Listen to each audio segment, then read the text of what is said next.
प्रिय दर्शकों, नमस्कार।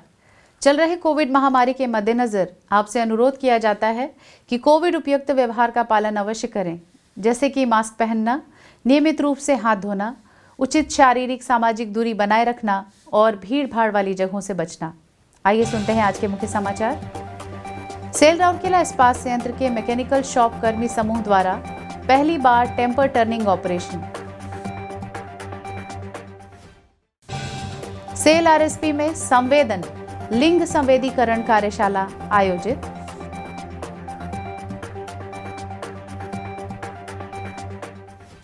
और आजादी का अमृत महोत्सव की कड़ी में आज के व्यक्तित्व हैं श्री रामचंद्र भंजदेव।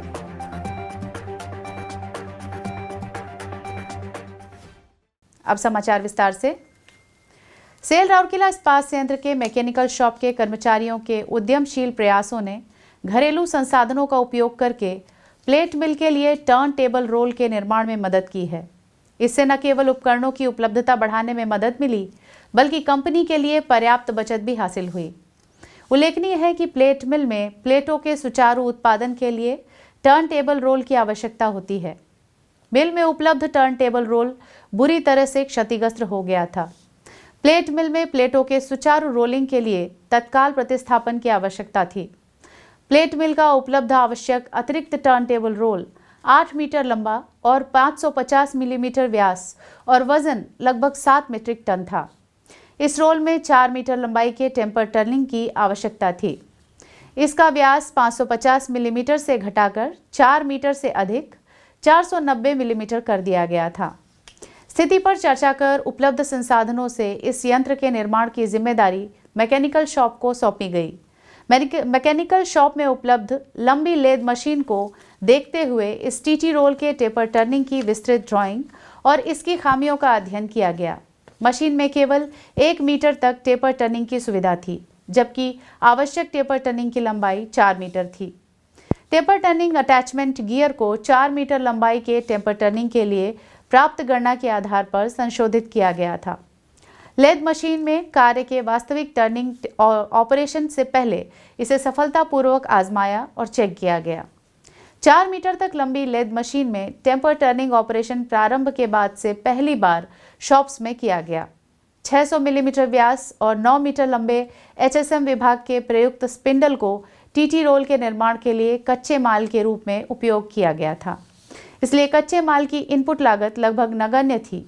प्लेट मिल के इस टर्न टेबल रोल के निर्माण से आरएसपी के लिए 25 लाख रुपए की पर्याप्त बचत हासिल होगी। सेल राउरकेला स्टील प्लांट में संवेदन एक लिंग संवेदीकरण कार्यशाला आयोजित की गई। महाप्रबंधक प्रभारी ऑक्सीजन प्लांट सुश्री आशा काथा और महाप्रबंधक प्रभारी कार्मिक परियोजना और सीएलसी श्री सीजी रामलिंगम ने क्रमशः नवंबर और दिसंबर 2021 माह में आयोजित सत्रों के समापन समारोह की अध्यक्षता की। कार्यक्रम में आरएसपी के विभिन्न इकाइयों के अधिकारियों सहित महिला कर्मचारियों ने भाग लिया। कार्यक्रम का मुख्य उद्देश्य कार्यस्थल से संबंधित लैंगिक न्यास और लैंगिक समानता के मुद्दों के संबंध में कर्मचारियों को संवेदनशील बनाना था। कार्यक्रम की शुरुआत हर्षोल्लास के साथ हुई, जिसमें प्रतिभागियों ने आपस में विचार विमर्श किया और एक दूसरे को जानने का प्रयास किया। इसके बाद लिंग संवेदीकरण और कार्यस्थल पर यौन उत्पीड़न और वैधानिक प्रावधानों पर प्रस्तुतियां दी गईं। प्रबंधक कार्मिक श्री अविनाश, प्रबंधक कार्मिक सुश्री ज्योति ओरैया और प्रबंधक कार्मिक सुश्री संगीता एम सिंदूर द्वारा सत्र लिया गया। संबंधित मुद्दों पर एक प्रश्नोत्तरी भी आयोजित की गई, जिसमें प्रतिभागियों ने उत्साहपूर्वक भाग लिया। कार्यक्रम का संचालन सुश्री ज्योति ओरैया और सुश्री संगीता सिंदूर ने संयुक्त रूप से किया। आजादी का अमृत महोत्सव समारोह की एक कड़ी के रूप में और एक महान दार्शनिक, शासक और स्वतंत्रता सेनानी की जयंती के अवसर पर सेल राउरकेला स्टील प्लांट श्री रामचंद्र भंजदेव को विनम्र श्रद्धांजलि देता है। 17 दिसंबर 1871 को मयूरभंज रियासत के एक शाही परिवार में जन्मे श्री रामचंद्र 15 अगस्त 1892 को गद्दी पर बैठे। उन्होंने मयूरभंज राज्य के सर्वांगीण विकास के लिए कार्य किया और लोगों के कल्याण के लिए विभिन्न परोपकारी उपायों को लागू किया। पंडित उत्कलमणि गोपबंधु इस शासक के मित्र, दार्शनिक और मार्गदर्शक बने। श्री रामचंद्र ने भाषा, स्वास्थ्य और प्रशासन के क्षेत्र में महत्वपूर्ण परिवर्तन लाए। उसके शासनकाल में रूपसा बारीपदा के बीच एक नैरो गेज रेलवे चालू की गई। उन्होंने शाही खजाने से 6 लाख रुपए की लागत से हल्दीहा और हल्दिया में 2 प्रमुख जलाशयों का निर्माण किया।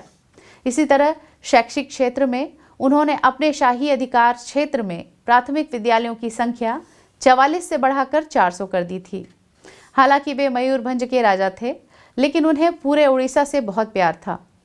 मधुसूदन के सक्षम नेतृत्व में उन्होंने ओडिशा को एक अलग प्रांत बनाने के लिए गति प्रदान की।